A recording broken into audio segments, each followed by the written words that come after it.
Hello, my friend, and welcome to the Sales Podcast. I'm Wes Schaefer, and today we're jumping back in to excerpts from my new book, The Sales Whisperer Way. Back on December 24th, it was episode number 350. This is number 361.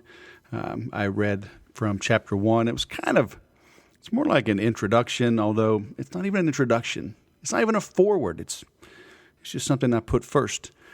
Today, I wanted to read a little bit more from the very beginning, and it's still not the first chapter. But as I read things, I eat my own dog food, right? I practice what I preach. I have my own swipe file. When I see something that interests me, when I see something that captures my attention, I detach and I take notice of why that thing caught my attention. Now, if I am going to market and sell to people that fit my demographic, my psychographic, that buyer persona, then I will use that swiped file, that headline, that font, that format in my marketing to connect with those same people. Okay. Now, I read this. I saw it in an old classic book, actually, by a marketer that's passed away. But I loved the way it was used in one of his campaigns decades ago, how it was used in the opening of his book. And so I used my own words. Okay. But companies, there's no trademark or copyright on the font or the layout of something. So, don't worry about that. If you see something and you see it's a particular chalkboard font or a, handwriting font, you can use that same kind of design in what you create. Just change the words. Okay. So in the book, literally after you open it up, well, let's just go to the first page. All right. I'm pointing at you. Yeah. You. It says you need to stop complaining, pointing fingers, passing the buck, and making excuses so you can finally make every sale. P.S. Don't make me repeat myself. P.P.S. Always have a P.S. And that is true in marketing. P.P.P.S. And you know what? I'll actually say it here. P.P.P.S. It's P.P.S., not P.S.S., which a lot of people put. It's postscript, right? Post is after. Master the English language. We're in sales, which means get a good phone, get a good headset, get a good webcam, for goodness sakes, get a high-speed internet, get in a quiet location. I need to hear you. Your prospects need to hear you. That's not in the book, by the way. But learn how to communicate, for heaven's sake. It's your job as a salesperson. Now start reading, applying, growing, and making every sale.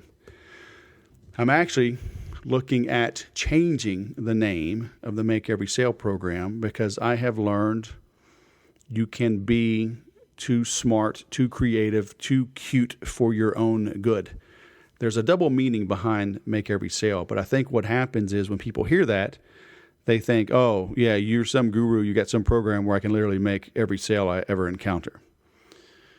The reality is that's always the goal, right? You're always swinging for the fences, but sometimes you got to bunt, right? Sometimes you got to just get that dinger, that single.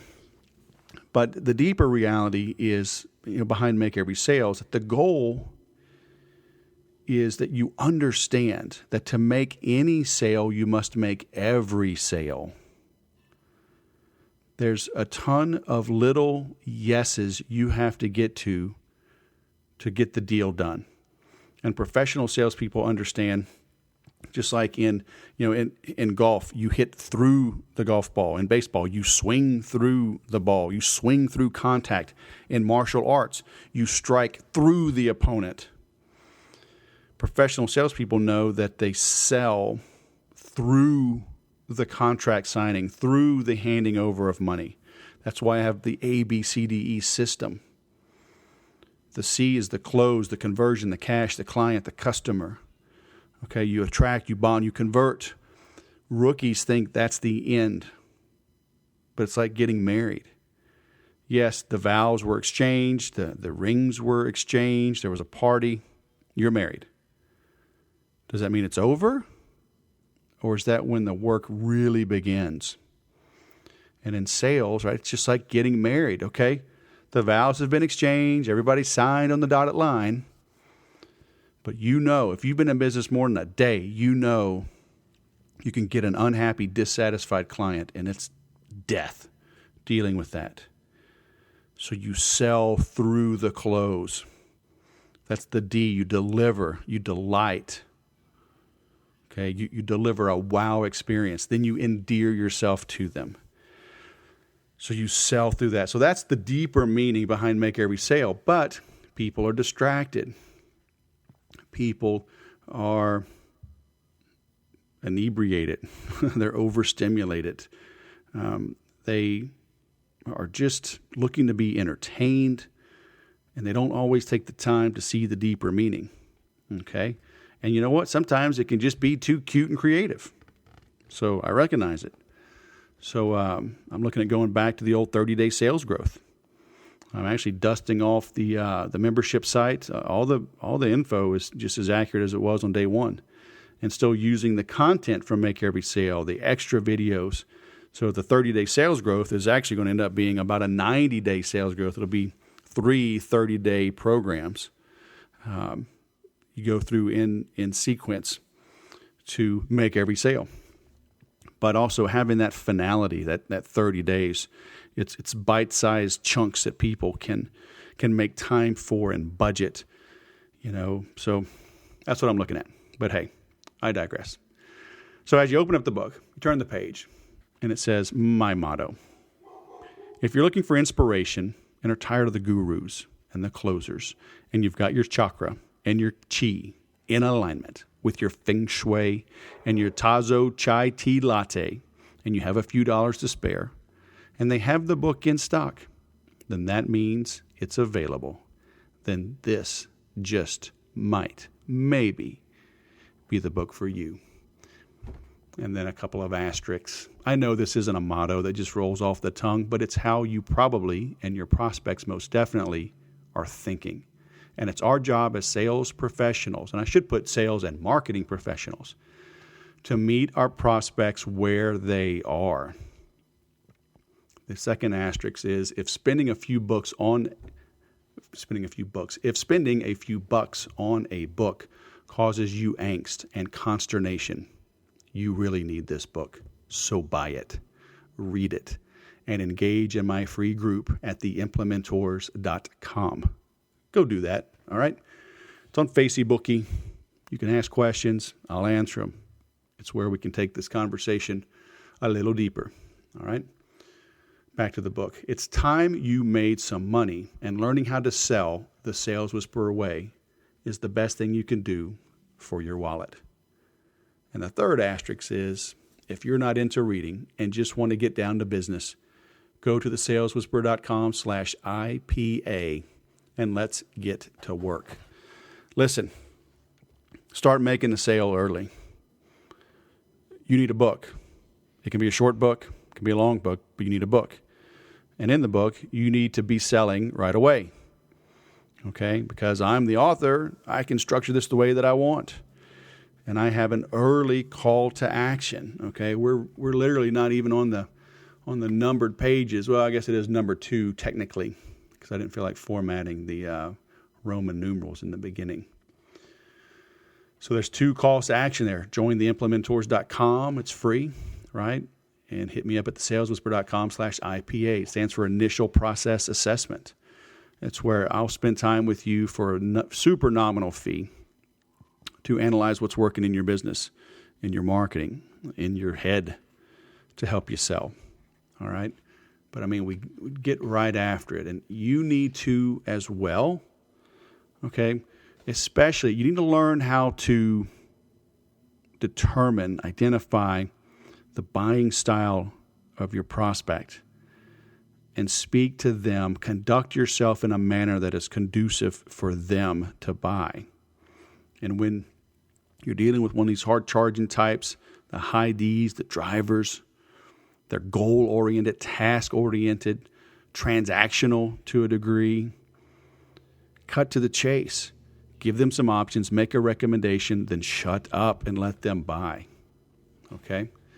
So, as we roll through here, if you get to page 6, you'll see the what I did back on episode 350. And going through the poster we have at my Brazilian Jiu-Jitsu school. If you didn't listen to that episode, go back and listen to it.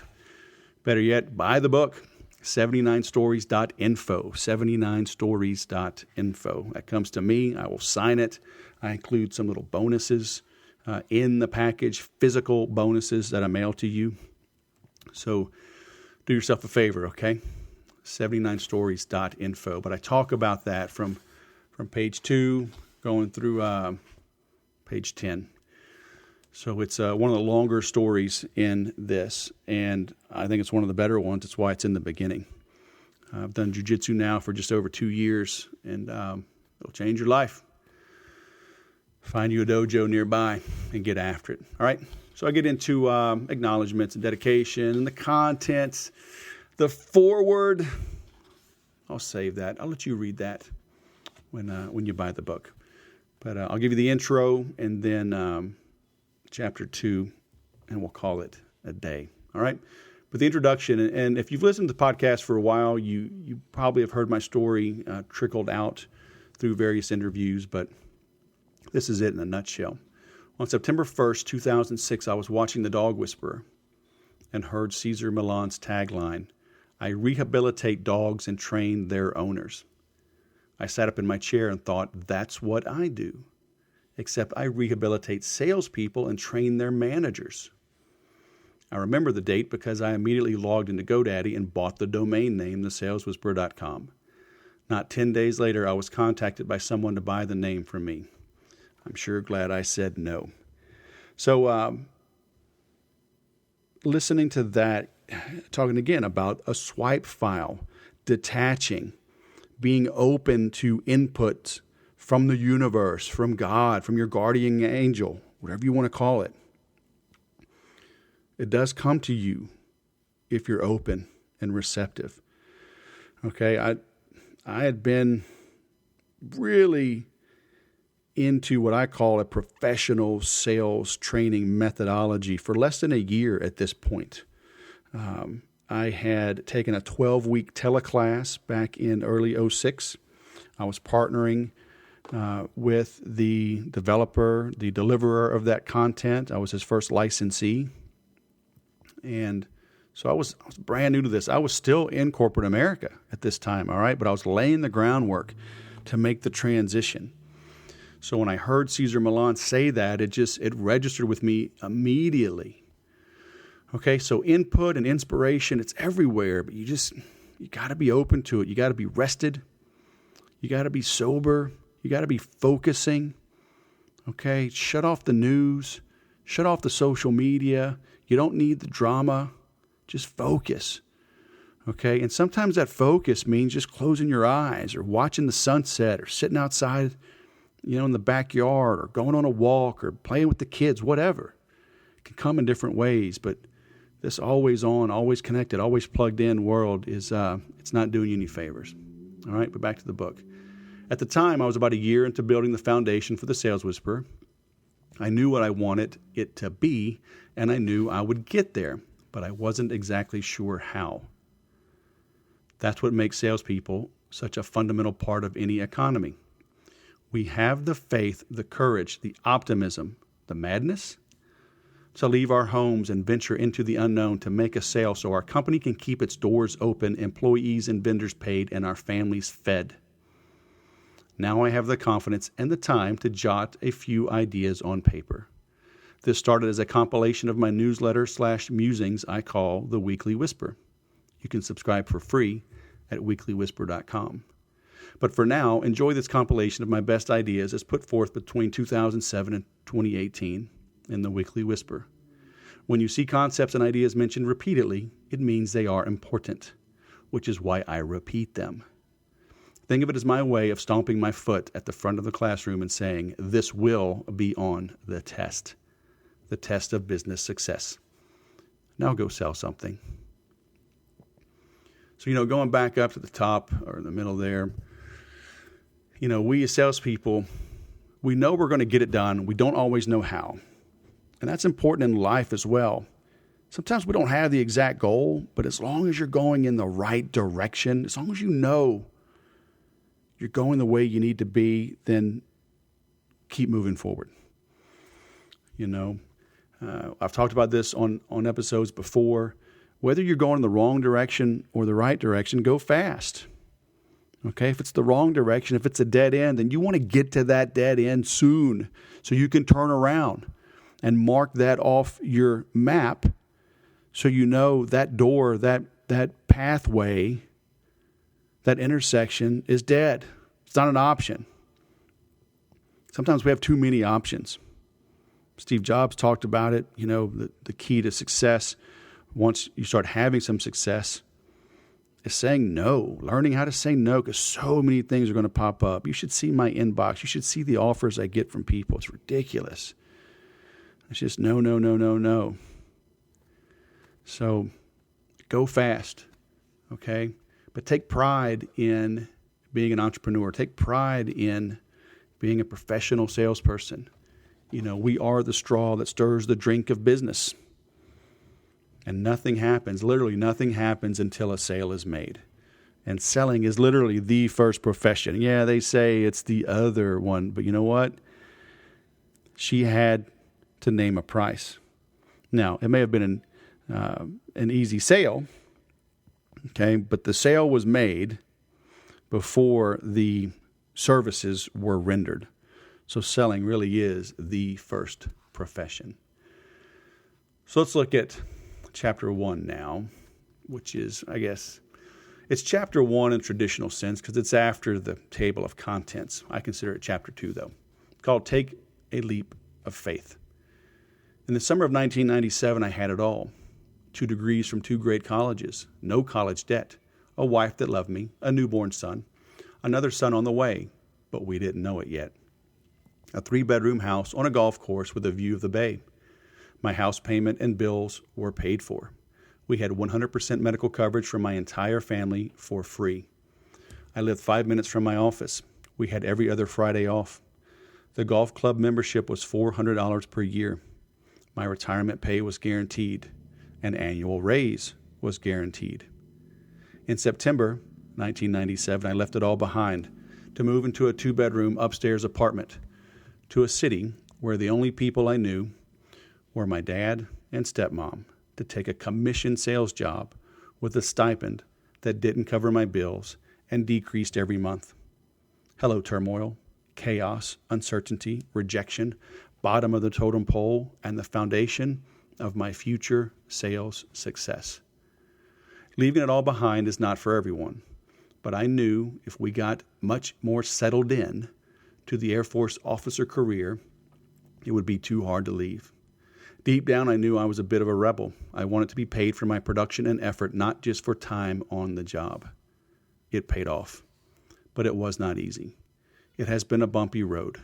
I am still learning and growing and experimenting, but I'm doing it on my own schedule, with the people and partners of my choosing, and I'm doing it my way on my own terms, working from home in shorts and flip-flops, which I'm wearing now, although it's a little bit chilly here for Southern California, so I've got long pajamas and a long sleeve shirt on. But yes, flip-flops. And I wouldn't have it any other way. Listen to your little voices. Follow your gut. Be bold. Make your move. And always remember that failure is an event, not a person. And until you fail, you won't know your limits. Ready to jump in? P.S. 23 years later, I'd say the jump was worth it, wouldn't you? I know Tabitha thinks so. And Tabitha is a testimonial in the book, and I've sprinkled those throughout the book because it's social proof, right? Robert Cialdini talks about that, social proof. It's why you see before and afters and those types of testimonials, because it's proof that it works, right? So Tabitha is a lady I met at a conference in San Diego, actually not too long ago, about 2 years ago, if I remember correctly. And she was in my workshop, and then I spent some time with her afterwards, just, talking with people that were in the workshop, and, I stuck around. And she sent me this testimonial, and this was just literally, weeks after I chatted with her for a bit and mapped things out. But she went and executed. So she says, before I even got home, I did what you taught. As a result, I have doubled my membership numbers, did $3,200 in my first webinar. This put a fresh wind in my business. I raised my prices on my planner 423%, and it's now my best-selling product. You gave a backbone to this spineless work-at-home mom. Seriously, you rock. Get testimonials. Birds of a feather flock together. I can tell you I'm great. I can tell you you should raise your prices. I can tell you, and I do tell you, that you can raise your prices and sell more of that product. It's the way the mind works. It's the way we shop. It's the way we own. It's the way we reassure ourselves that we're making the right decision. But when you hear a real person with her full name, so you can look her up, when you hear that from a real person, that third-party validation, you know it's probably true. And certainly when you see how many I put in here, and I put it on my website, and I get video testimonials, you've got to be doing the same thing. Even if it's old school selling and you're just showing up in person, bring a binder with you with testimonials, with facts, right? 423%, $3,200 in my first webinar. And there's people out there, 6-figure launches, 7-figure launches. That's all fine. That's great. Go do it. But you know what? This is a stay-at-home mom, growing a business. And she did $3,200 on her first webinar. That's real numbers. Those are real things that you can look up and validate. We as consumers are hesitant. We are having our BS meters on full alert, full sensitivity, right? So specifics sell. Having numbers like this, I probably didn't make that up. $3,200, 423%, not 400%, not doubled, not 4x, 423%. Deep down, we know subconsciously that that's probably correct, that's probably accurate, that's probably real. Specifics sell, okay? Now, you can overdo it with data, but I'm not saying that, but I'm saying be specific in your conversation. That's how I open this episode. Use proper words, proper grammar. Be clear in your communication. Okay? And be specific in your numbers. Or any facts, right? Not just numbers. But obviously, when you see people using numbers, use 423 if that's the real number instead of over 400%. It works. Trust me. I've been doing this a long time. All right. So look, I got an 805 beer opened up here. It's calling my name. Family's here, cooking dinner. We got this whole daylight savings thing. I don't know if we put it behind us or if it just started. I don't know. But I think we voted in California that it's over. So I think that's the last time we ever have to change our clocks in California. But I may be doing more in Texas. So cross your fingers. I'll let you know about that as that transpires. I've got a call in the morning. But it's still a little bit light, 7 p.m. So we're going to watch the sunset, drink a little beer, send this off to my team, have them publish this, and then I'll work on the next one. All right. Thanks for listening. I encourage you, go get the book, 79stories.info. I'll sign it for you. And I include some bonuses that I don't mention anywhere. That's the delight to the upside. But I'm giving you a little hint. So kind of take away from it. But then again, you don't know what it is. So it should still be a delight. Thanks for listening. I'll go sell something.